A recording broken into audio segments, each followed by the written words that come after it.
오늘 우리 본문은 이스라엘 백성들이 르비딤에 이제 도착하는 장면을 보여주고 있고, 이 르비딤에 도착을 했는데 마실 물이 또 없어서 하나님께 또 원망하는 이 내용을 다루고 있습니다. 우리 출애굽 이후에 이 광야에서 물 문제 때문에 지금 원망하고 다투는 게 벌써 두 번째입니다.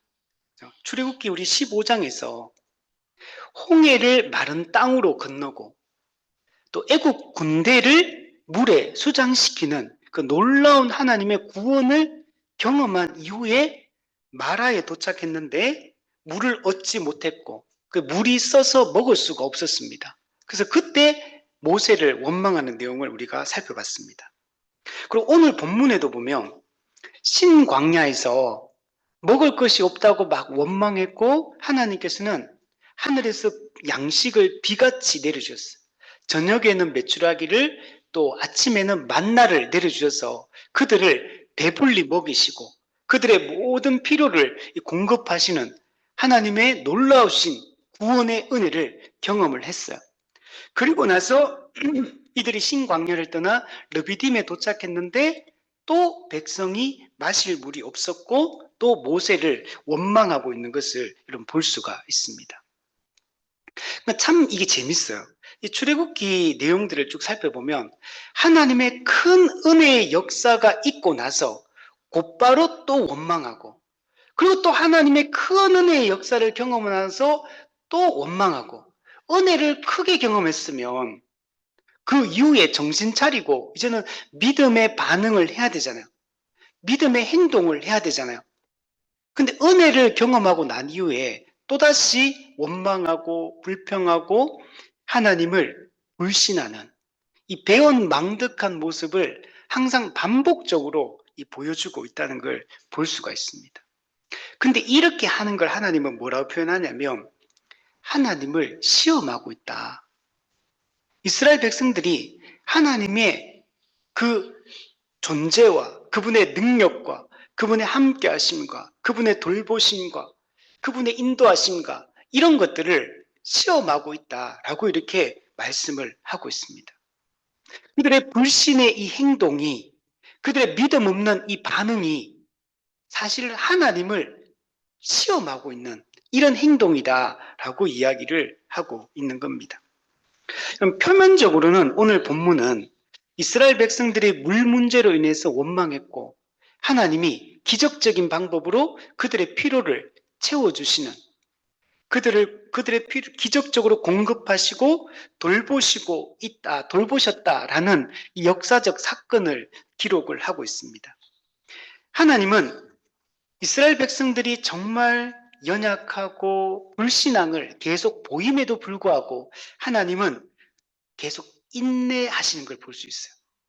하나님은 곧바로 치시고 막 공격하시고 이렇게 하는 게 아니고 하나님은 이게 계속 반복되고 있음에도 불구하고 하나님이 계속 인내하시고 참으신다라는 것들을 볼 수 있고 그리고 그들이 원망하는 것이 정당하지 않음에도 불구하고 하나님은 그들의 그 요구를 응답해 주시고 들어주십니다. 그들의 필요를 채워주시고 그들의 문제를 해결해 주시는 것을 볼 수 있습니다. 그래서 이걸 보면 하나님이 정말 얼마나 은혜로운가를 우리가 알 수가 있어요. 이스라엘 백성들의 이 배은망덕한 이 모습은 인간의 이 불경건과 이 불신과 믿음 없음을 그리고 이 죄성에 찌들어 있는 이 인간의 이 타락상을 너무나 여러분 잘 보여주거든요. 근데 하나님이 이들과 언약을 맺으셨기 때문에 그 언약에 따라 언약하신 대로 이들을 그 언약을 기억하사 이들을 버리지 않으시고 또 자기 백성을 긍휼히 여기시고 은혜를 베풀어 주시고 그들의 문제를 해결해 주시고 그들을 또 이끌어 가시는 겁니다. 이들이 스스로가 올바른 믿음의 반응을 한 건 없어요. 이들이 했던 모든 행동들은 하나님 보시기에 다 부족한 행동들입니다. 올바른 믿음의 반응을 하지 않음에도 불구하고 하나님이 그냥 계속 끌고 가고 있는 겁니다. 그죠? 우리 하다 보면은 사실 이 사회는 그렇잖아요. 하다가 정말 이 사람은 안 되겠다 싶으면 포기하잖아요. 관계를 끊고 우리가 몇 번 이렇게 하다가 이 사람은 안 변하겠다. 이 사람은 안 되겠다. 그리고 포기해버립니다. 여러분 이거는 심지어 가족 간에도 그래요. 가족 간에도 여러분 이 사람은 안 되겠다 싶으면요 포기합니다. 관계를 끊어요. 절연합니다. 가족 간에도. 여러분 그게 인간이거든요. 근데 하나님은 언약 하신 대로 그냥 그 자기 백성을 향한 하나님의 그 구원의 약속을 끝까지 지키시고 그들을 이끌어서 가나안 땅으로 하나님 나라 안으로 인도해 들이시는 것을 볼 수 있습니다. 우리 로마서 8장에도 보면 하나님이 미리 아신 그리고 미리 정하신 그리고 부르시고 의롭다 하시고 거룩하게 하시고 영화롭게 하십니다. 하나님은 자기 백성을 포기하지 않으십니다. 이게 우리가 받은 은혜입니다. 우리 정말 나 자신을 우리가 살펴봐도 그렇잖아요. 참 우리가 다른 사람을 상처받을 때 저 사람 어떻게 저럴 수 있나 이러잖아요. 우리가 저 사람 너무한 거 아닌가 막 이렇게 생각하잖아요. 근데 그럴 때마다 전 생각해 보면 내가 하나님 앞에 하는 행동을 생각해 보면 야 진짜 이게 진짜 너무하다 진짜. 하나님 앞에 어떻게 하나님이 나한테 어떻게 하셨는데 나는 하나님한테 이렇게 할 수가 있을까 싶을 정도로 우리는 정말 하나님을 함부로 대하고 하나님을 막대하고 하나님을 무시하고 하나님 앞에 예의가 전혀 없죠. 우리는 그죠? 예의를 좀 갖춰야 되는데 얼마나 하나님 앞에 예의 없이 행동합니까? 우리가 사람과의 관계에서도 그죠? 누가 이렇게 조금만 하면은 우리 얼마나 민감한지 저 사람이 저런 말 하는구나 뭐 이러면 우리 민감하게 반응하고 막 그죠? 내 권리를 찾고 내 인권을 찾고 내가 무시당하지 않으려고 우리는 막 자존심 내세우고 막 그러잖아요. 근데 하나님 우리가 생각해 보면 하나님이 만약에 우리한테 따지기 시작하면 너 그럴 수 있냐 이렇게 따지기 시작하면 우리는 정말 설 수가 없는 이런 자이거든. 근데도 하나님 우리를 이렇게 포기하지 않고 정말 붙들어 주시고 정말 얼마나 감사한지 모릅니다. 그럼 오늘 이 본문은 단순히 하나님의 이 공급과 돌보심 그 측면만 이렇게 보여주는 게 아니라 여러분 이거는 사실 그리스도의 구원 역사에 대한 예표입니다. 오늘 본문이. 하나님은 장차 그리스도 안에서 우리에게 참된 생수를 제공해 주심으로 우리를 구원하실 것을 오늘 이 본문 사건을 통해서 보여주고 있습니다. 결론적으로 얘기하면 오늘 본문에 보면 반석을 치라. 그러면 반석을 치면 그 반석에서 물이 나오고 그 물을 생수를 마셔서 이스라엘 백성들이 육신의 갈증을 해결하잖아요. 그들이 생수를 얻어서 살게 되잖아요. 광야에서. 여러분 이 반석이 곧 그리스도입니다. 그리스도를 치심으로 우리가 생수를 공급받게 된 거예요. 반석을 치는 것은 그리스도가 십자가의 죽음을 상징해요. 그리스도가 우리를 대신해서 우리의 반석이신 그리스도가 죽으심으로 말미암아 우리에게 참된 생수가 공급돼서 우리가 영적으로 여러분 살게 된 겁니다. 그래서 오늘 이 본문의 사건은 우리에게 매우 중요한 이 본문이라고 할 수 있어요. 우리 1절, 2절에 보면 이스라엘 백성들이 이 르비딤에서 마실 물이 없다고 모세와 다투고 모세를 원망하고 하나님을 시험하는 내용입니다. 이스라엘 백성들은 이 신광야를 떠나서 르비딤에 도착을 하게 됩니다. 그래서 이 보면은 이게 이곳저곳 다른 번역들 보면 이곳저곳을 지나서 르비딤에 결국 마침내 도착했다. 그리고 그 르비딤에 장막을 쳤다. 이런 얘기를 하고 있어요. 르비딤은 어디냐면 시내산 바로 코앞입니다. 이제 르비딤에서 곧바로 이제 시내산으로 들어가게 돼요. 그리고 그 시내산에서 하나님이 이스라엘 백성들에게 현현하십니다. 나타나시고 그들에게 율법을 주시고 그들에게 성막을 세우게 하시고 하나님과 언약을 맺으시고 놀라운 일들이 이 시내산에서 있거든요.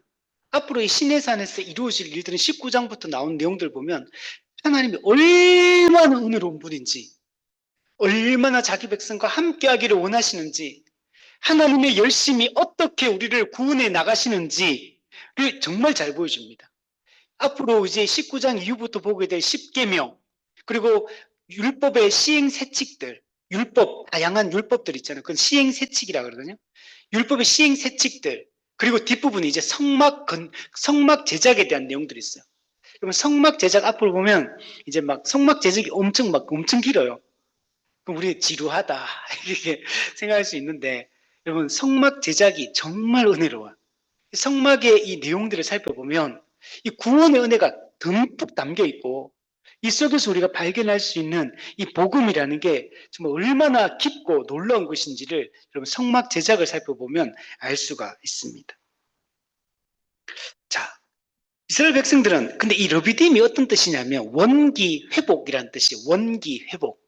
이제 광야를 막 걸어왔잖아요. 힘들게.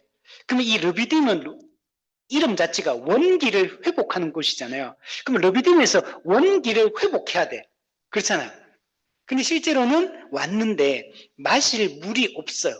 원기를 외적으로 볼 때는 원기 회복이 아니고, 그죠? 원기 저하, 이런 거죠. 이렇게 되는 곳이에요.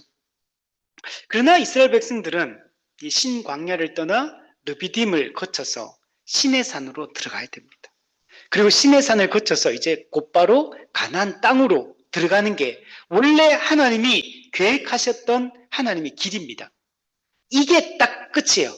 그리고 가나안 땅 하나님 나라에 들어가서 안식을 누리는 거, 이게 원래 하나님이 정한 이 가나안 경로입니다. 그 가나안 들어가는 경로예요. 그런데 이스라엘 백성들이 나중에 또 불신함으로 말미암아 광야 40년 동안 헤매게 되는 이런 일들이 발생한 거, 이거는 원래 하나님의 계획이 아닙니다.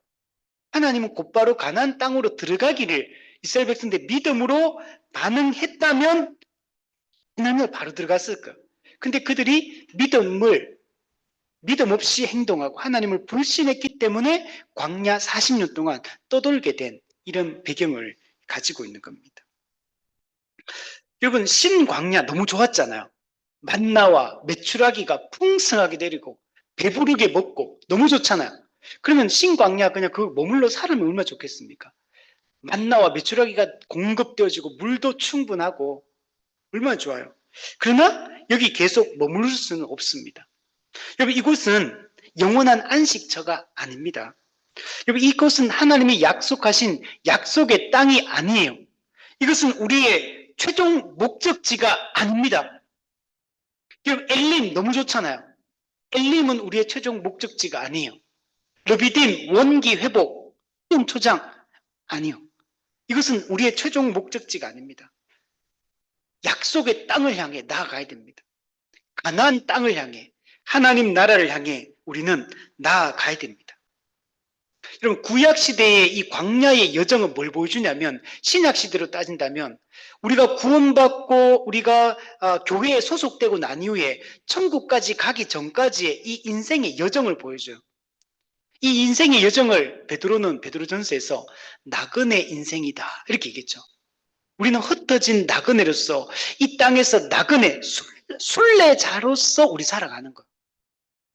우리는 이 땅이 최종 목적지가 아니고 종착지도 아니에요.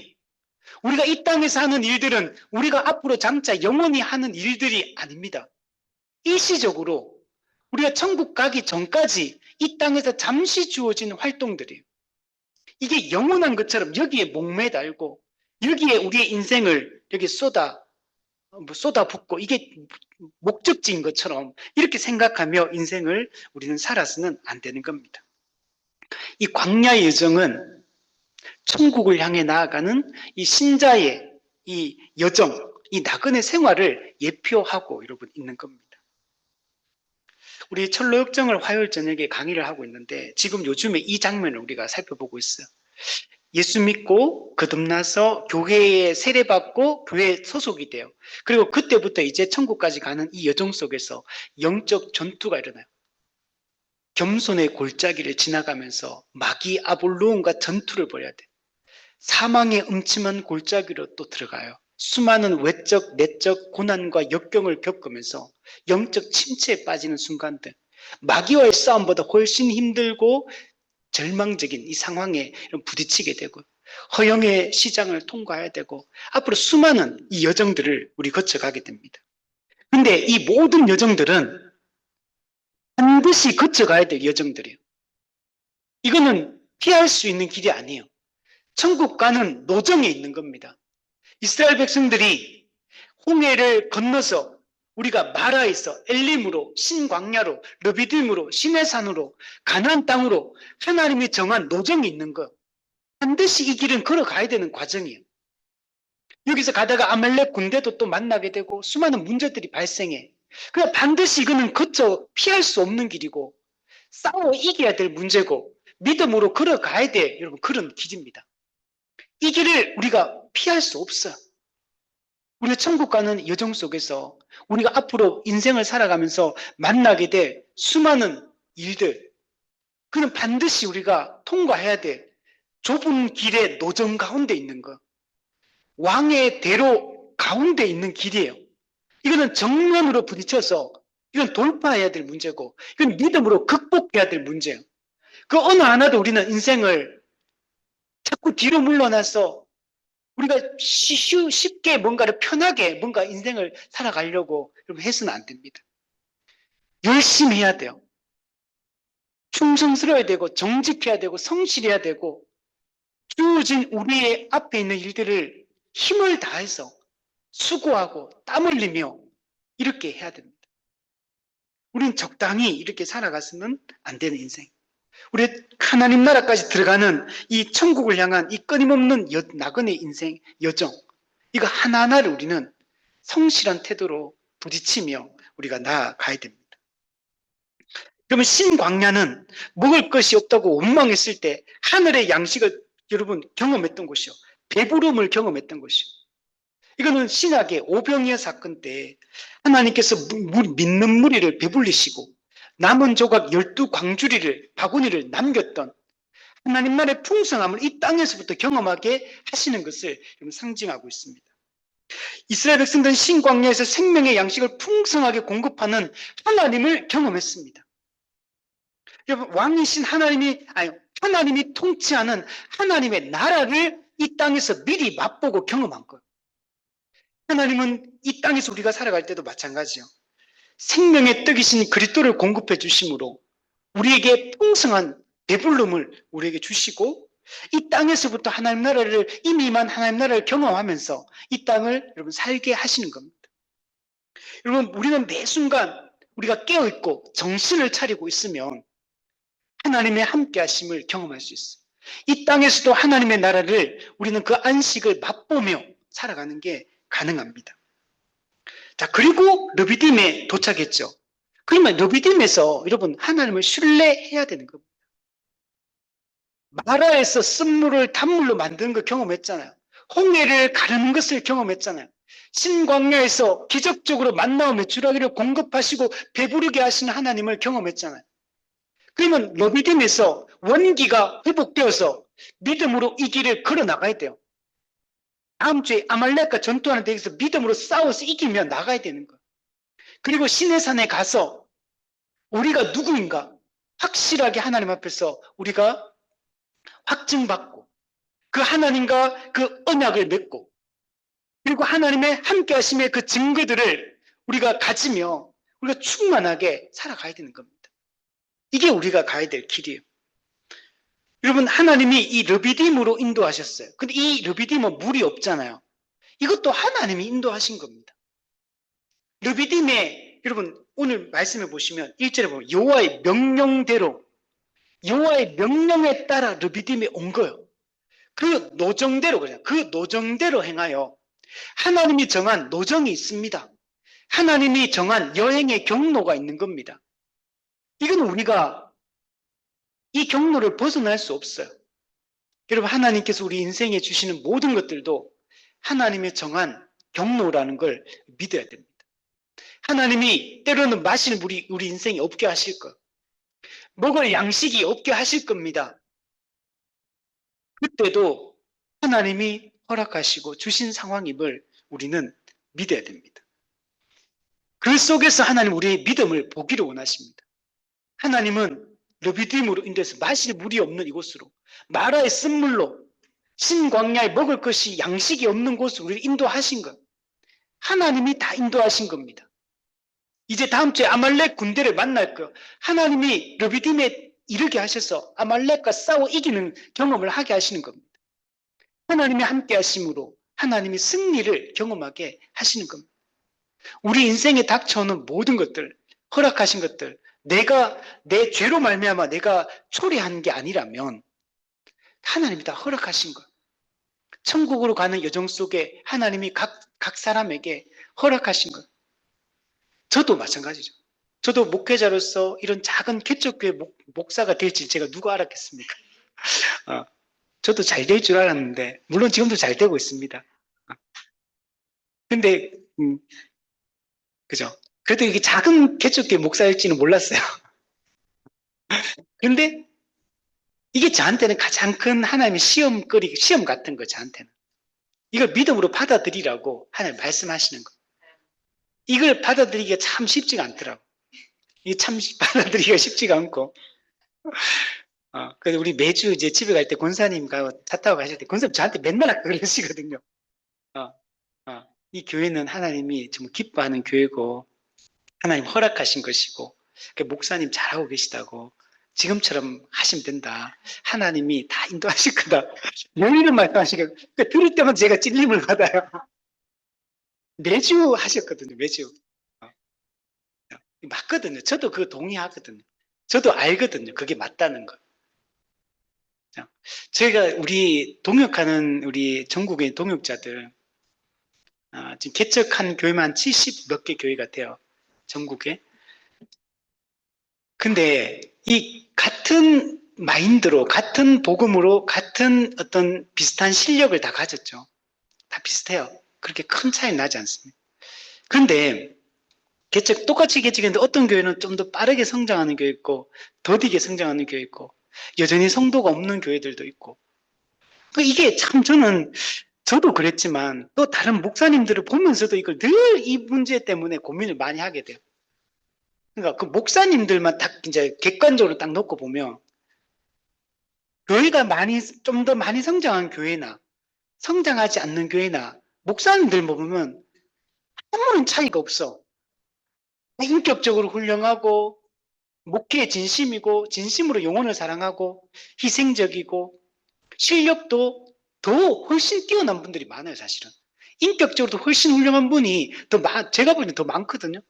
근데 이게 외적인 결과로 드러나는 부분은 우리 안에서도 물론 우리가 크다 캐도 막 그렇게 크진 않습니다. 캐도 뭐 뭐죠 한 50명 60명이지만 그래도 차이가 나잖아요. 어쨌든 간에 이 안에도 성도가 없는 교회도 있고 몇 명 있는 교회도 있고 뭐 50명 60명 되는 교회도 있고 그렇지만 어쨌든 차이가 나니까 도대체 이게 뭐가 이런 결과를 다르게 만드느냐. 그 목회자의 그 인격이나 실력이나 또 그 태도나 이 모든 면에서는 아무런 차이를 발견할 수 없는데 왜 외적인 결과물은 이렇게 다르게 드러나느냐. 그래서 이것 때문에 막 하나님께 원망도 하고 불평도 하고 힘들어하고 그 자존심도 상하고 자괴감도 들고 막 그러거든요. 근데 이제 시간이 계속 이게 지나면서 근데 하나님은 그렇게 평가하지 않는다는 걸 너무 잘 알아요. 다들. 그리고 하나님이 뭘 기뻐하시는지도 알고 뭐 어떻게 하는 게 하나님 원하신다는 것도 다 알지만 인간적인 욕심이 있다 보니까 아직까지 다 못 내려놓고 이제 힘들어하는 부분들이 있죠. 근데 하나님은 이제 그런 걸로 평가하지는 않아요, 분명히. 그래서 하나님 이렇게 한 것도 하나님이 정말 그냥 뜻이다. 하나님이 인도하시는 하나님이 각 사람에게 적절하게 인도하신다. 어쩌면 뭐 저도 마찬가지. 저도 이제 개척해서 제가 은퇴할 때까지 이제 한 20년 남았는데 20년 동안 어떻게 우리 교회가 세워질지 성장할지 아무도 몰라요. 아니면 우리 교회가 문을 닫을 수도 있겠죠. 아무도 알 수가 없어요. 아니면은 제가 도망칠 수도 있고 뭐 어떻게 될지 알 수가 없잖아요, 사실은. 그렇지만 어떻게 가든 간에 그게 어쩌면 또 하나님의 뜻일 수도 있다. 근데 열심히 우리가 해야 될 일들은 다 하겠지만, 그냥 하나님이 만약에 그냥 그런 환경으로 계속 인도하신다면, 그는 정말 하나님의 뜻인 거죠. 근데 그런 가운데서도 내가 어떤 믿음의 반응을 하느냐가 하나님의 관심이 거기에 있는 거예요. 이 상황 속에서도 어떻게 내가 반응하기를 원하시는가? 하나님 거기에 관심이 있으신 거죠.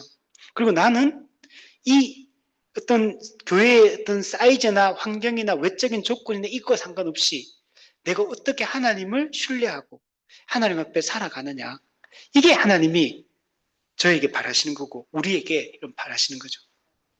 그러면 우리는 어떤 환경과 그 고난이 있다 하더라도 정말 이 하나님을 신뢰하고 하나님의 선하신 뜻 가운데 우리 인생을 이끌어 가고 계시다는 걸 우리가 정말 믿어야 됩니다. 그럼 이스라엘 백성들은 이렇게 하나님의 이 인도하신 가운데 르비딤에 도착을 했어요. 그런데 이스라엘 백성들은 이 물이 없다고 어떻게 합니까? 이 믿음의 반응을 하지 않고 모세와 다툽니다. 즉시 이 다툰다는 말이 다른 번역에 보면 대들었다 이렇게 대들었다. 하나님이 세운 권위자에게 대들었는 거예요. 다툰다는 말이. 그리고 이스라엘 백성들은 모세에게 우리에게 물을 주어 마시게 하라고 요구합니다. 여러분 하나님의 공급하심을 마라에서 경험했잖아요. 신광야에서 경험했잖아요. 엘림에서 정말 아무것도 하지 않았는데 불구하고 하나님의 엄청난 오아시스를 영적인 그 은혜들을 경험하게 했잖아요. 그런데도 불구하고 또 불신하고 또 원망하고 또 불평을 쏟아내고 있어요. 어려운 일에 봉착할 때마다 하나님이 세우신 권위자를 원망하고 책임을 전가하고 그죠? 하나님을 불신하고 믿음 없는 말들을 막 쏟아냅니다. 우리가 애굽에서 나오지 않았으면 좋았을 건데 하나님이 우리를 이렇게 인도해서 이렇게 고통스럽게 한다고 불평하고 원망하고 이스라엘 백성들이 얼마나 미성숙한 이 신앙 인격을 가지고 있는지를 잘 보여주고 있는 겁니다. 여러분 예레미야 2장 13절에 보면 이런 말씀이 있어요. 내 백성이 두 가지 악을 행하였는데 생수의 근원되는 나를 버린 것과 여러분 하나님 어떤 분이냐? 생수의 근원이시대요. 근데 그 생수의 근원이신 하나님을 버렸다라고. 이사야 44장 3절에 보면 나는 목마른 자에게 물을 주며 하나님은 목마른 자에게 물을 주는 분이에요. 요한계시록 21장 6절 새하늘과 새 땅을 어떻게 묘사하냐면 내가 생명수 샘물을 목마른 자에게 값없이 주리니 하나님은 생수의 근원 생명수 샘물을 목마른 자에게 주시는 분이에요. 그런데 이 하나님을 이스라엘 백성들이 지금 버리고 있는 겁니다. 그리고 생수의 근원이신 하나님을 붙들어야지 그 생수를 공급받을 수 있는데 어떻게 하냐면 두 번째 죄가 뭐냐면 물을 가두지 못할 터진 웅덩이를 스스로 팠다 이렇게 말해요. 스스로가 물을 얻겠다고 스스로 막 우물을 막 파는 거야. 근데 이 우물은 어떤 우물이냐? 물을 저장할 수 없는 우물. 물을 가둘 수 없는 터진 웅덩이. 물을 갖다 부어도 계속 터져서 이게 흘러가 버려요. 그러니까 내가 생수를 공급받을 수 없어. 근데 누가 어떻게 하냐? 스스로 팔아, 스스로. 내가 내 인생의 문제를 내가 해결하겠다. 내가 생수를 내 힘으로 파가지고 내가 얻겠다. 내가 내 양식을 내 힘으로 얻겠다. 이런 태도로 접근하는 거예요. 하나님만이 생수의 근원이신데 하나님만이 우리에게 먹을 것을 주실 수 있는 분인데 하나님을 의지하지 않고 자기 힘으로 하나님을 의지하지 않고 신뢰하지 않고 이 어리석은 불평을 쏟아내면서 이 똑같은 잘못을 지금 계속 반복하고 있는 겁니다. 그렇잖아요. 물 문제, 떡 문제, 또 물 문제 계속 반복되고 있어. 이게 예수님께서 산상수훈에 뭐라고 했습니까? 무엇을 먹을까? 무엇을 마실까? 무엇을 입을까? 염려하지 말라. 하늘 아버지께서 너희에게 이것이 있어야 할 줄을 아시느니라. 너희는 먼저 그의 나라와 그의 의를 구하라. 그리하면 이 모든 것을 너희에게 더하시리라. 하나님 약속하셨잖아요. 모든 염려를 주께 맡기라. 공중의 새를 보라. 들의 백합화를 봐라. 너희가 너희 길을 한 자라도 더할 수 있느냐? 그러나 하늘 아버지께서는 이 모든 일 하실 수 있다는 것. 오직 그분만이 생수의 근원이 되는 분이고 우리에게 하늘 양식을 우리에게 제공해 줄 수 있는 분이라는 사실을 우리는 믿어야 됩니다. 그런데 이스라엘 백성들은 이 배은망덕하게 이 어리석고 무지하고 완고한 이 이스라엘 백성들은 끊임없이 하나님을 불신하고 하나님을 시험하고 하나님이 세우신 지도자를 이 원망하고 불평하고 끊임없이 이것을 반복하고 있는 것을 볼 수 있습니다. 그래서 모세가 이스라엘 백성들의 이 원망을 들으니 책망합니다. 너희가 어찌 나와 다투느냐? 너희가 어찌하여 여호와를 시험하느냐? 강하게 책망합니다. 얼마 전까지 계속 물을 공급받았잖아요. 떡을 공급받았잖아요. 하나님이 함께 하신 걸 체험했잖아요. 하나님의 구원을 경험했잖아요. 그런데도 불구하고 또 모세와 다투고 모세에게 대들고 하나님을 시험하고 이렇게 하고 있는 겁니다.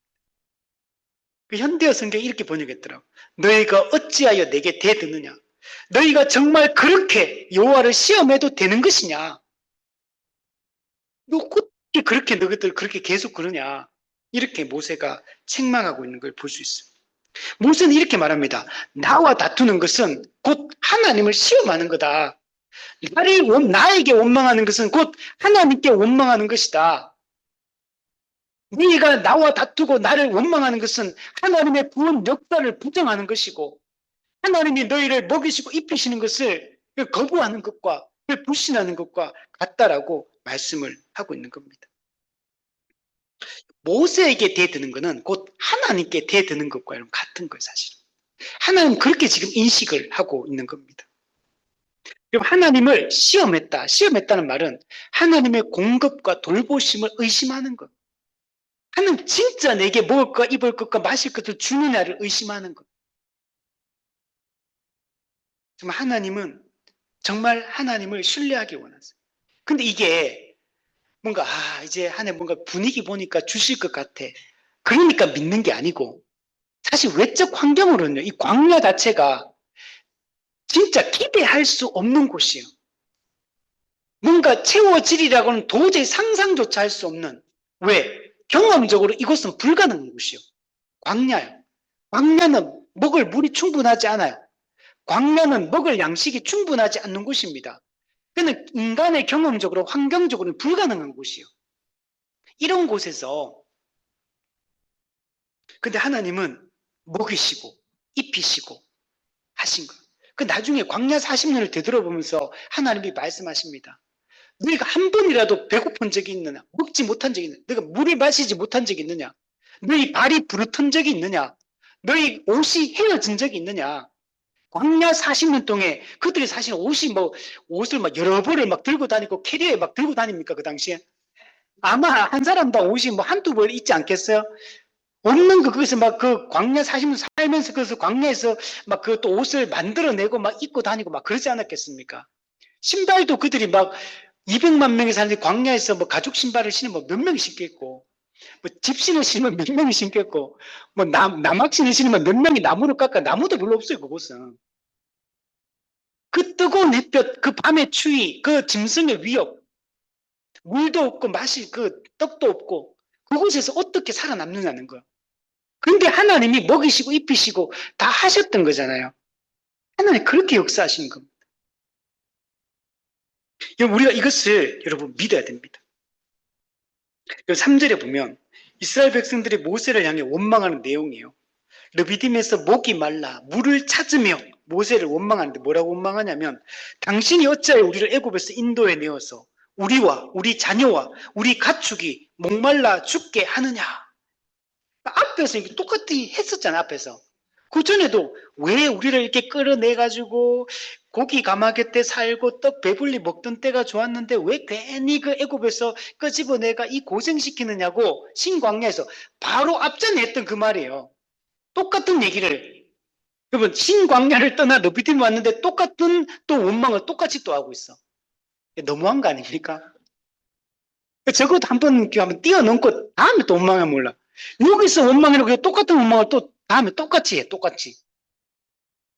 여러분, 이스라엘 백성들은 여전히 노예 근성을 가지고 있어요.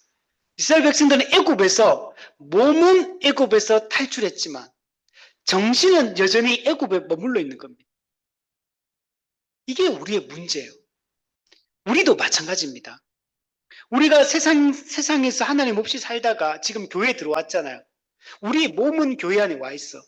우리의 몸은 교회에 속하여서 살고 있지만 정말 우리의 정신이 하나님 앞에 나와 있는가? 우리의 정신이, 우리의 마음이, 우리의 생각이 정말 하나님 앞에 정말 서 있는가? 정말 하나님을 의지하고 있는가? 아니면 나는 스스로 지금 웅덩이를 파고 있는가?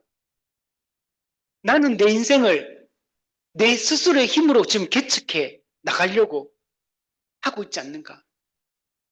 내가 움직이지 않으면, 내가 액션을 취하지 않으면 하나님이 내 인생을 이끌어주지 않을 것처럼, 돌봐주지 않을 것처럼, 하나님이 공급해주지 않을 것처럼 그렇게 의심하고 있지는 않는가?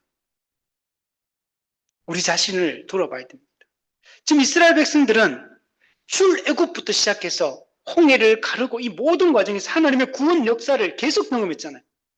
근데 하나님의 이 구원 역사를 전혀 지금 이해하지 못하고 깨닫지 못하고 있습니다. 이스라엘 백성들 한마디로 언약 백성으로서 자격이 하나도 없는 사람들이에요.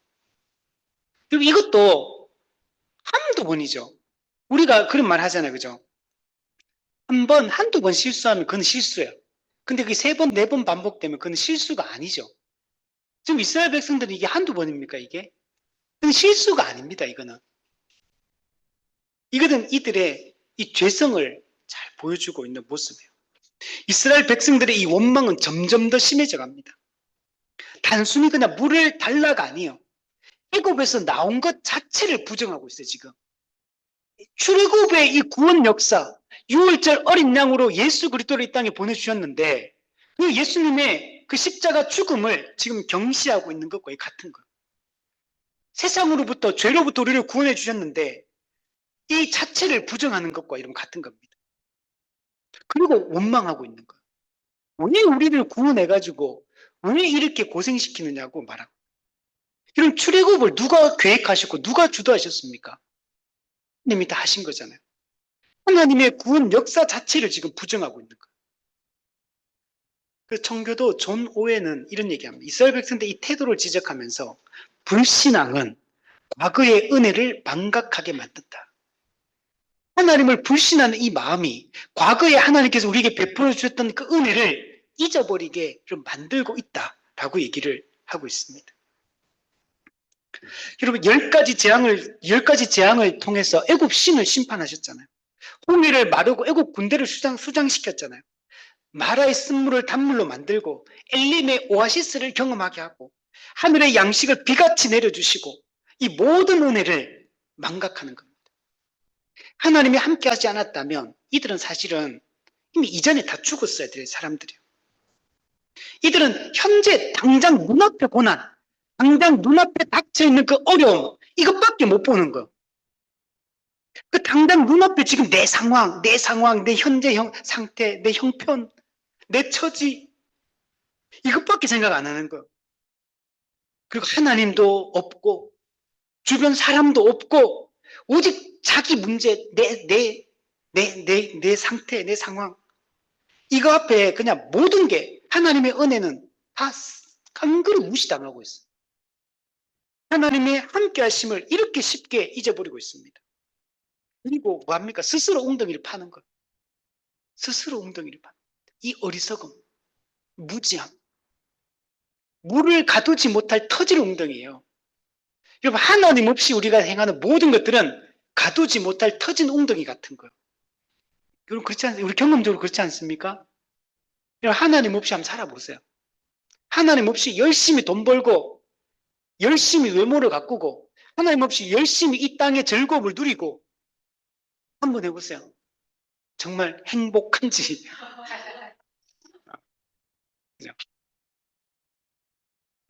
물을 가두지 못할 터진 웅덩이를 만드는 어리석은 자가 우린 되었으면 안 돼. 생수의 근원 대신 하나님을 붙들어야 돼. 오직 그분만이 우리에게 참된 생수를 공급해 줄 수 있어요. 우리 요한복음 4장에 그 사마리아 여자 있잖아요. 그 남자 5명 두고 지금 6번째 그 남편도 아니고 그냥 남자와 같이 살고 있는 그 이 여자는 정오에 물 들어오는 사람이에요. 그 가장 뜨거운 정오는 사람이 원래 너무 더워 안 움직이는 때입니다. 활동 안 하는 때요. 그 땅은. 근데 그 땅에 온다는 얘기는 뭐냐면 동네 사람들 만날까 봐 무서워서 그런 거예요. 사람을 피하는 거예요. 사람 만나면 맨날 정지하고 무시하고 막 그러니까 사람 만나는 게 두려운 거예요. 그 사람 아무도 안 올 때 물 들어오는 그 생수를 오물에 와가지고 그 오물 물 뜨고 있는 근데 그 생수가 한 번도 공급된 적이 없어. 남편을 지금 5명을 결혼했는데 다 실패. 이 남자를 만나면 행복할까? 안 행복해. 두 번째 남자를 받고 또 남자를 받고 또 남자를 받고 또 남자를 받고 그래도 안 행복해. 그 지금 6번째 또 그래도 할 수 있는 게 없으니까 또 새로운 남자 구해가지고 여기에 행복이 있고 여기 만족이 있을까? 이러고 살고 있는 사람이에요. 인생에 아무런 기쁨도 만족도 행복도 없는 여자. 근데 예수 그리스도가 먼저 찾아오십니다. 예수님은 의도적으로 사마리아를 통과하시면서 이 여자를 예수님은 의도적으로 찾아오신 거예요. 그리고 예수님이 생수의 근원 되신 예수 그리스도께서 이 여자에게 생수를 공급해 주니까 이 여자가 나중에 어떻게 된 줄 아십니까? 동네로 뛰어 들어갑니다. 내가 메시아를 만났다.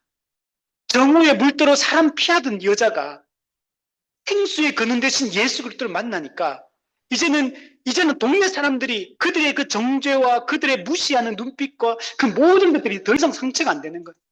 내가 메시아를 만났다. 그리고 그들에게 그 메시아를 전하는 이 담대한 여자로 바뀌는 것을 볼 수 있습니다. 4절을 한번 보세요. 모세가 하나님께 부르짖습니다.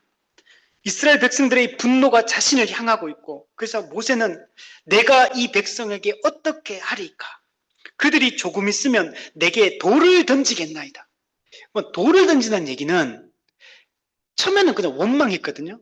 근데 이게 막 점점 이 강도가 세지면서 막 엄청나게 강하게 대들기 시작해. 그 대드는 걸로 끝나는 게 이제는 진짜 돌 들고 던지려고 한다는 얘기는 이스라엘 백성들의 이 분노가 머리 끝까지 차오른 거예요, 지금.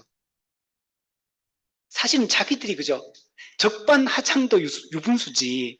자기들이 지금 뭐라고 자기들이 지금 분노하고 자기들이 화내고 있어. 배은망덕하게 지금 자기들이 행동하고 있으면서. 근데 자기가 뭐 더 큰 소리 치고 막 분노하면서 지금 막 돌 던지려고 하는. 이 모세는 이런 상황에서 아주 위험하죠. 이 급박한 상황이요. 모세는 이스라엘 백성들을 정말 이들을 가르치고 지도하고 해볼 것 다 해봤어. 근데 지금 또 이렇게 반응하고 있는 거. 근데 모세는 일종의 이거는 뭐냐면 모세가 인간적으로 자기가 할 수 있는 모든 한계까지 지금 온 거예요, 지금. 할 수 있는 모든 걸 다 동원해서 이스라엘 백성들을 바르게 세우려고 했는데 이게 반복적으로 이러고 있는 거예요. 인간적인 한계를 느끼는 거죠. 여러분 이거는 목회를 할 때도 이런 걸 느낍니다. 그래서 예전에 제가 신대원 졸업하고 나서 개척하신 목사님들과 이제 기도 모임을 같이 이렇게 했었는데 그 중에 한 분 목사님이 원래 저보다 나이가 몇 살 많으세요. 이분은 안동에서 원래 담임 목사로 청빙을 받아가가지고 담임 목사 사역을 몇 년 동안 하셨던 분이에요. 근데 제가 신대원 졸업했을 때 대구에 와가지고 지하에서 개척을 하셨더라고. 그 제가 목사님 왜 그 안동에서 그 교회 문제가 있어 문제 없었대요. 그냥 교회가 그냥 평안하게 그냥 보통 교회처럼 그냥 평범하게 이렇게 평안하게 교회를 이제 담임 목사로서 잘 섬기고 있었대요. 교회 성도들도 좀 됐고. 근데 그 목사님 왜 그 교회를 왜 사임해서 왜 오셨습니까? 왜 대구에 와서 이게 이 지하에서 이렇게 지금 목사님 개척하고 계십니까? 그러니까 몇 년 동안 이렇게 그 담임 청빙 받아가지고 했는데 목사님 아무 문제는 없어요, 교회는. 근데 목사님 본인이 생각할 때는 아무리 가르치고 아무리 해도 성도가 변화가 없다는 거예요, 자기가 볼 때는. 그래서 여기 지쳐버린 거예요, 목사님이. 내가 더 이상 이 교회에서 할 수 있는 나는 최선을 다해서 이 교회에서 목회 사역을 했는데 성도들은 하나도 변하지 않더라. 그래서 목사님 스스로가 한계를 느낀 거예요. 그래서 도저히 자기가 여기서 이제 더 이상 자기 할 수 있는 건 아무것도 없다라는 이 생각이 들었다는 거. 그래서 목사님이 스스로 사임하고 이제 대구로 오셔가지고 개척을 하셨다. 그리고 열심히 이제 개척을 하고 계셨어요. 행복하게 사역을 하고 계셨어요. 저도 그 마음이 뭔지 알거든요. 이 딱 아무 문제가 없어도 한계를 딱 느끼잖아요. 더 이상 해도 아무런 변화가 없고 아무리 해도 먹히지가 않고 그러면은 지쳐버리거든요. 지금 모세가 딱 그런 상태예요. 이스라엘 백성 지금 막 돌 던져 이제 막 자기를 치려고 하잖아요, 지금. 한번 생각해보세요. 모세가 뭘 잘못했습니까? 이때까지 모세가 이스라엘 백성들에게 했는 것 중에 이스라엘 백성들이 모세에게 원망할 거리가 있습니까? 아무것도 없잖아요. 모세가 뭐 실수한 적 있습니까? 없잖아요. 근데 지금 이제 돌 던지고 막 돌로 치료하는 상황까지 오잖아요. 이 상황에서 하나님께 모세가 부르짖고 있는 겁니다. 이 정도 되면 사실은요, 정말 모세도 열받아가지고 내가 너희한테 어떻게 했는데 너희가 나한테 이럴 수 있느냐 그러면서 막 같이 싸우고 막 이제 대결 네가 죽나 내가 죽나 한번 해보자 이렇게 가야 돼 사실은. 근데 모세는 그러지 않아요. 하나님께 부르짖어요. 이 부르짖다 히브리어 차크 이건 뭐냐면 절박한 상황에서 하나님의 도움을 요청하고 간절히 호소하고 있는 하나님께 도와달라고. 하나님 제가 아무리 해도 아무리 이스라엘 백성들은 변화가 없고 이들은 마음을 돌이키지 않고 이렇게 지금 반응하고 있습니다. 간절히 그래서 하나님께 절박한 상황에서 도움을 요청하며 하나님의 은혜를 구하고 호소하고 있는 이런 내용이에요. 이거는 하나님을 향해 원망하는 게 아니에요. 이 부르짖음이. 하나님 내 힘으로는 할 수 없습니다. 하나님 도와주십시오. 이 절망감. 저도 이런 거 많이 사역하면서 많이 느껴봤던 해도 안 될 때는 내가 할 수 있는 게 없구나. 아무리 해도 안 되는구나. 나는 내가 할 수 있는 모든 걸 총동원해서 하고 있는데 이게 아무런 변화가 안 일어나는구나. 이렇게 느낄 때 정말 지치거든요. 그러면 딱 내려놓고 싶은 마음이 딱 들죠. 딱 포기하고 싶고 내려놓고 그럼 어떤 마음이 들면 다른 데 가서 새롭게 시작하고 싶다. 이런 마음이 막 들어요. 제가 부교육자 때도 항상 그런 마음이 항상 들었어요. 제가 교회를 6개 교회에서 부교육자 생활을 했는데 하면서 제가 이동했던 건 한 번도 저보고 나가라고 한 적은 한 번도 없었어요. 근데 제가 먼저 항상 나가겠다고 했어요. 왜냐하면 제가 한계를 항상 느꼈거든. 여기서 더 이상 내가 할 수 있는 게 없다. 아무리 해도 더 이상은 안 먹힌다, 안 된다. 이런 걸 경험할 때마다 도저히 못 견디겠더라고. 참지를 못 하겠더라고. 그냥 모든 게 불편하고 그때부터는 마음이 힘들더라고. 뭔가 제가 사람들은 이제 하나님이 저쪽으로 이동하라 그래가지고 갔다 그러는데 난 한 번도 그런 적이 없어. 하나님 너 이제 목회지 옮겨라 이런 적이 한 번도 한 적이 없어. 내가 힘들어가 도망쳤어 항상. 항상. 그래서 아직 안 도망친 건 아직 지금 하늘 향기 위해서는 아직 안 도망치고 있습니다. 아직까지는. 언제 도망칠 수도 있지. 근데 아직은 이건 한계는 안 느끼고. 근데 이제 그때는 왜 그랬을까 생각해 보면 제가 복음을 잘 몰랐던 거예요. 제가 교회를 그때는 부교육자는 잘 몰랐던 것 같아요. 제가 이런 지식과 이런 이해를 가지고 있었다면 그때 더 잘했을 것 같아요. 저 요즘 그 생각하거든요. 제가 지금 부교육자가 이제 청년부 이런 사역하면 나 잘할 것 같다. 이제 나 중고등부 하면 나 이제 뭘 해야 될지 알겠는데 근데 유튜브도 했거든요. 유튜브 하면 이제 앞으로 어떻게 하면 좋겠다. 그림이 막 그려지거든 지금은. 근데 그때는 뭣도 모르고 했는 거예요. 그러니까 맨날 힘들어가지고 그죠? 그리고 부르짖어야 돼. 저는 이 은혜가 되더라. 하나님께 이 모세가 한계를 느끼고 정말 오직 하나님이 역사하시고 은혜를 주시지 않으면 이 문제를 해결할 수 없다. 하나님 은혜만 철저하게 부르짖고 호소하는 정말 이게 정말 중요하다라고 생각이 듭니다. 이거는 하나님을 정말 철저히 의지하는 믿음의 기도를 여러분 드리고 있고 이스라엘 백성들과 하나님 사이에 지금 원망하는 하나님의 구원의 역사를 부정하고 있는 이스라엘 백성 사이에서 모세가 지금 중보자의 역할을 하고 있는 거예요.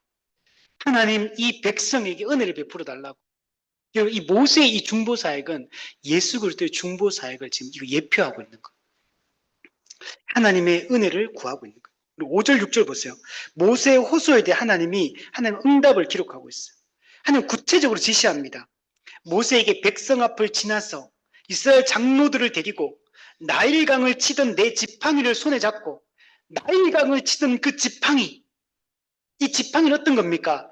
하나님의 능력의 상징이고 하나님의 함께 하심의 상징이고 과거에 하나님의 구원의 역사를 일으켰던 그 상징이잖아요.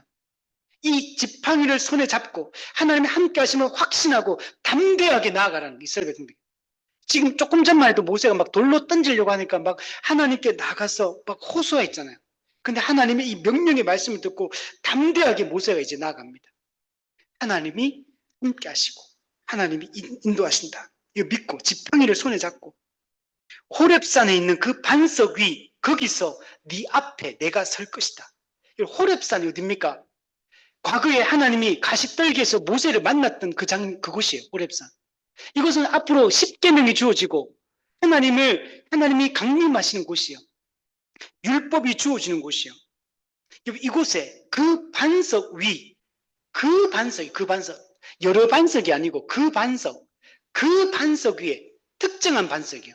그 반석 위에 거기 내가 네 앞에 서겠다 이렇게 말. 하나님께서 모세에게 내가 그 반석이 네 앞에 서서 역사를 이루겠다라고 말씀하고 있는.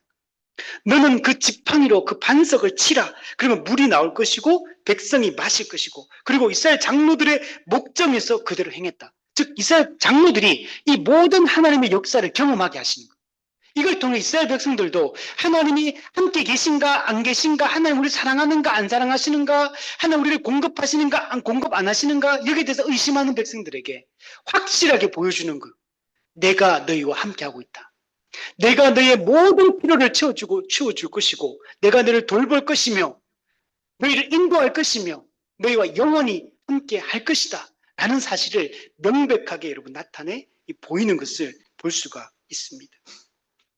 하나님이 딱 서겠다는 거예요. 하나님 친히 역사하겠다는 거예요. 하나님이 일하시겠다라고 지금 말씀을 하고 있는 겁니다. 여러분, 칼빈은 하나님께서 이 반석 위에 서신다는 것은 곧 예수님의 성육신을 예표한다 그래요.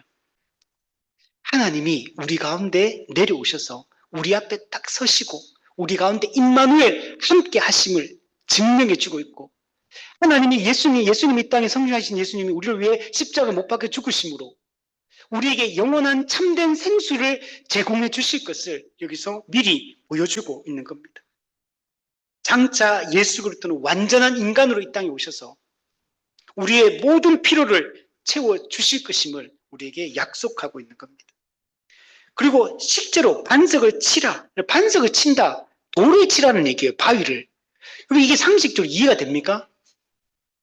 돌을 나무로 치면 거기서 물이 나올 수 있나요? 아니면 예를 들면 이런 거예요. 나무까지 많은데 약간 축축한데 좀 습한 데가 그 삽으로 그걸 팔아 이렇게 얘기해. 그럼 물이 나올 거다. 이러면 이해가 되잖아요.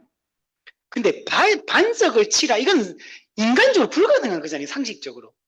근데 하나님은 인간의 상식을 뛰어넘어서 역사하는 거예요. 그 반석을 쳤는데 그 반석에서 물이 콸콸 솟아나오는 거예요. 그리고 그 200만 명 사람들 그리고 그 가축들까지 다 그 목마름을 해결해 주고 있는 것을 볼 수 있습니다. 하나님은 딱딱한 반석에서도 자연 법칙을 초월해서 하나님은 역사하는 분이에요. 하나님은 불가능을 가능케 하시는 분이에요. 하나님은 전능하신 분입니다. 하나님 없는 것을 있는 것으로 부르시고 죽은 자를 살리는 하나님이십니다. 여러분, 그리고 그 모세에게 요구되는 게 있어요. 순종이 중요합니다. 반석을 치라라고 명령했잖아요. 구체적으로 명령했어. 그럼 반석을 쳐야 됩니다. 여러분, 우리에게는 이 절대적 순종이 중요합니다. 우리가 순종을 통해 믿음을 나타내야 되는 겁니다. 하나님을 신뢰하고 있고 하나님의 이게 우리 경험적으로는 불가능해 보일지라도 하나님이 말씀하셨기 때문에 하나님이 역사하실 거라는 사실을 믿는 믿음으로 우리는 믿음의 반응을 해야 돼요. 믿음의 액션을 해야 됩니다. 오늘 아침에 차 타고 오면서 새롭게 하소서에 피아라고 여러분 선교단체 혹시 찬양팀 아십니까? 우리 수요 예배 때 제가 자주 이제 찬양 부를 때 한 단체가 있어요. 그 피아, 그 목사님, 그 리더하는 목사님 간증을 들었는데 너무 은혜가 되더라고요. 여러분 제가 오늘 보내드릴 테니까 꼭 한번 읽어보세요. 한번 들어보세요. 정말 은혜롭고 정말 참 하나님이 이렇게 역사하시는구나. 놀랍다라는 생각이 많이 들어요. 그래서 이 간증은 진짜 좋은 간증이에요. 꼭 한번 들어보시기 바랍니다. 거기 보면 하나님은 이게 믿음의 페이스 인 액션, 믿음의 행동, 이게 이제 거기서 피아, 첫 글자다가 피아라는 성경한자를 이렇게 찬양팀 만들었더라고요. 근데 우리 하나님은 우리가 믿음의 행동을 하기를 원하세요. 우리가 하나님을 신뢰한다면 이분의 약속의 말씀을 믿고 우리가 반응을 해야 돼요. 액션을 취해야 돼. 행동을 해야 돼요. 순종을 해야 돼. 헌신을 해야 돼요. 우리가 그냥 저 마음으로 믿습니다. 그리고 그거는 믿는 게 아니에요. 로마서에서 믿어 순종하게 하나니 너희가 왜 믿지 않았느냐? 다른 데는 너희가 왜 순종하지 않느냐? 이렇게 말해요. 그러니까 믿는 것과 순종하는 것은 같은 의미예요. 믿음은 지식, 동의, 신뢰, 행동해야 돼. 신뢰. 그래서 모세는 실제로 믿음으로 반응해서 쳤고, 그래서 생수가 솟아났고 백성들은 그 목마름이 해결되었습니다. 이걸 여러분, 이거는 단순한 물 공급을 의미하는 게 아니에요. 이거는 예수 그리스도를 통해서 생수가 공급될 것을 예표하는 사건입니다. 고린도전서 10장 1절에서 4절 보면 우리 조상들이 다 구름 아래 있고 바다 가운데로 지나며 모세에게 속하여 다 구름과 바다에서 세례를 받고, 이거 홍해 도하는 걸 세례받는다고 표현해요. 그리고 다 같은 신령한 음식을 먹으며, 이거 뭐냐? 만나와 메추라기를 얘기하는 거예요. 다 같은 신령한 음식을 하나님이 먹이시는 겁니다. 또 다 같은 신령한 음료를 마셨으니 하나님이 우리의 생수를 공급해 주셨다는 얘기하는 거예요. 그런데 이게 어떻게 마셨냐? 이는 그들을 따르는 신령한 반석으로부터 마셨음에. 그러면 신령한 반석, 곧 그 반석은 곧 그리스도라. 그리스도가 반석이에요. 그 그리스도 반석을 치니까 물이 솟아나요. 그리스도를 치니까 물이 생수가 솟아나고 우리는 그 신령한 음료, 신령한 양식을 우리는 먹게 된 겁니다. 예수 그리스도만이 참 생수를 우리에게 공급하실 수 여러분 있는 분입니다. 여러분 요한복음 7장에도 보면 누구든지 목마르거든 내게로 와서 마시라. 나를 믿는 자는 성경의 이름과 같이 그 배에서 생수의 강이 흘러나오리라. 이는 곧 그를 믿는 자들이 받을 성령을 가리켜 말씀하신 것이라. 예수님은 성령을 보내서 생수의 강이 흘러 넘치게 하겠다라고 말씀을 하고 있습니다. 헤르만 바빙크도 이런 얘기, 그 요한복음 4장에도 이런 말씀. 내가 주는 물을 마시는 자는 영원히 목마르지 아니하리니 내가 주는 물은 그 속에서 영생하도록 솟아나는 샘물이 되리라. 여러분 예수 그리스도가 우리에게 생수를 제공해 주십니다. 예수 그리스도가 이 출애굽기 17장에 이 사건을 이런 성취를 하고 있는 겁니다. 헤르만 바빙크는 구약의 이 모든 구속사적 사건들은 그리스도를 향한 그림자요, 그리스도를 향한 예표다, 이렇게 얘기를 하고 있습니다. 우리 출애굽기 13장에 이 예수 그리스도를 예표하는 이 내용들이 얼마나 많은지 알겠죠? 정말 이것을 통해서 오직 그리스도만이, 참된 반석이신 그리스도만이 참된 생수를 우리에게 공급해 주시고 우리의 영적인 목마름을 해결해 주실 수 있고, 우리가 요한복음 4장의 그 사마리아 여인처럼 우리가 생명을 누리게 하시는 분이심을 우리가 믿어야 됩니다. 존 번연은 이렇게 말했어요. 그리스도의 죽음이 없이는 생수가 나올 수 없다. 그리스도 십자가 죽음이 있었기 때문에 생수를 우리는 마실 수 있게 된 것입니다. 이사야 53장 5절, 그가 찔림은 우리의 허물 때문이요 그가 상함은 우리의 죄악 때문이라. 그가 징계를 받음으로 우리는 평화를 누리고 그가 채찍에 맞음으로 우리는 나음을 받았도다. 그러면서 7절 마지막으로 하나님은 모세가 반석을 쳐서 물이 나오게 한 이 장소의 이름을 마사 또는 무리바라고 이름을 명명하는 것을 볼 수가 있습니다. 마사는 시험한다, 시험이란 뜻이에요. 이스라엘 백성들이 여기서 하나님을 시험했습니다. 무리바, 다툼, 모세에게 대들어요. 모세에게 다퉈요. 여러분 이 마사와 무리바, 이거는 이스라엘 백성들의 죄를 기억하게 하는 이름이에요. 이걸 통해 가지고 하나님은 신약의 백성들한테 너희는 과거에 이스라엘 백성들이 이렇게 했던 것처럼 너희는 하나님을 시험하지 말고 너희는 하나님과 다투지 말라. 하나님이 세우신 권위자에게 대들지 말고 하나님께 대들지 말라. 이렇게 말씀을 하고 있습니다. 이스라엘 백성들은 모세와 다투었어요. 하나님을 시험하여 하나님께서 우리 중에 계신가 안 계신가를 시험했어요. 여러분, 하나님은 이제까지 구름 기둥과 불 기둥을 함께 하신 걸 증거를 보여줬잖아요. 출애굽을 통해 증거를 보여줬잖아요.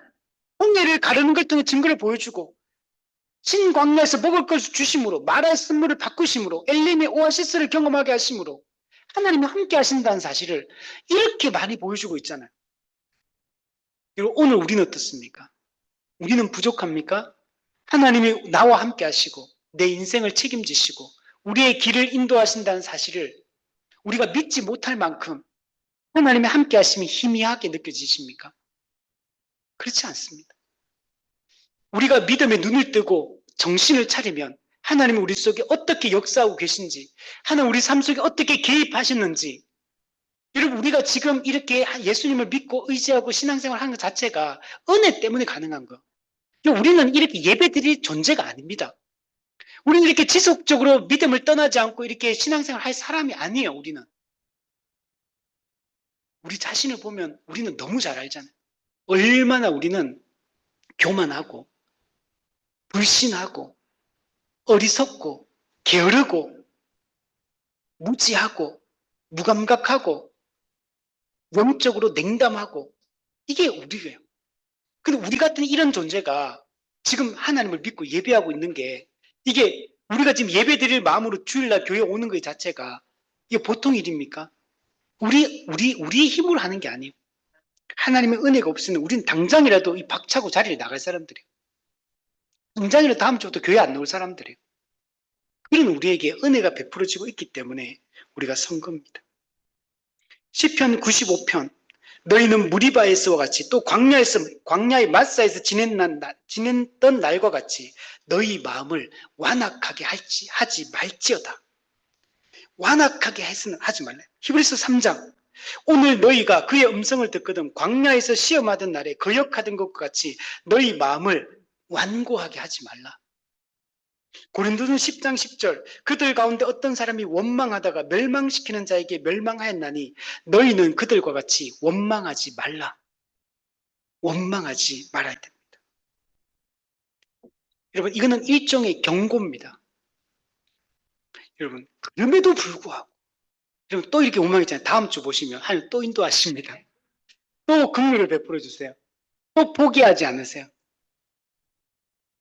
정말 이 언약하시고 신실하게 언약을 이루시고 우리를 구원해 주시고 끊임없이 우리를 인내하시고 기다리시고 포기하지 않으시고 자비를 베풀어 주시고 이 하나님의 은혜를 우리가 깊이 묵상하며 우리 살았으면 좋겠고, 이제는 우리 더 이상 우리가 배은망덕하게 하나님 앞에 행하지 않도록 하나님의 그 구속의 역사를 경홀히 여기고 업신여기지 않도록 쉽게 눈앞에 이 당장의 이 작은 고난들 때문에 원망하고 책임을 전가하고 하나님의 구원 역사를 부정하는 이 어리석은 자가 우리 되지 않았으면 좋겠고, 우리는 이미 예수 그리스도를 통해 이 참된 생수를 이미 마신 자들이에요. 우리는 오늘도 이 참된 생수를 마시는 자예요. 영원토록 솟아나는 이 생수의 샘물을 우리는 말씀과 성령을 통해 우리는 날마다 마시며 살아가는 자예요. 그럼 우리는 그 하나님을 예배하고 찬송하고 그분의 나라와 그분의 의를 위해서 살아가는 것이 마땅한 것입니다. 우리의 시간과 우리의 마음과 우리의 물질을 어디다 쓰겠습니까? 여러분, 우리 일주일의 삶을 우리는 어디에다 마음을 쏟고 있습니까? 우리의 마음을 지배하고 있는 생각들은 무엇입니까? 머릿속에 늘 사라지지 않는 이 많이 생각하는 건 뭡니까? 우리 시간을 어떻게 사용하십니까? 하나님을 향하여, 교회를 위해, 우리가 우리의 사명을 위해서 우리는 얼마나 시간을 사용하고, 우리의 물질을 우리가 어떻게 사용하고 있습니까? 우리는 언제 기쁩니까? 하나님 예배할 때 기쁘고 말씀을 배울 때 기쁩니까? 아니면 이게 저처럼 축구할 때 기쁘고, 이번 주에도 축구하니까 기쁘더라고. 이번 주 제 해트트릭 3골 넣었어, 3골. 기쁘더라고. 이번 주도 이번 주는 안 하고 다음 주에 또 제가 기대하고 있습니다. 그죠? 늘 그 축구가 생각나고 이렇게. 어, 이게 우리의 기쁨이 되면 안 되겠죠. 그죠? 우리가 말씀 안에서 하나님이 그분을 즐기고 그분과 함께하는 시간을 즐길 수 있는 그런 우리가 되었으면 좋겠습니다.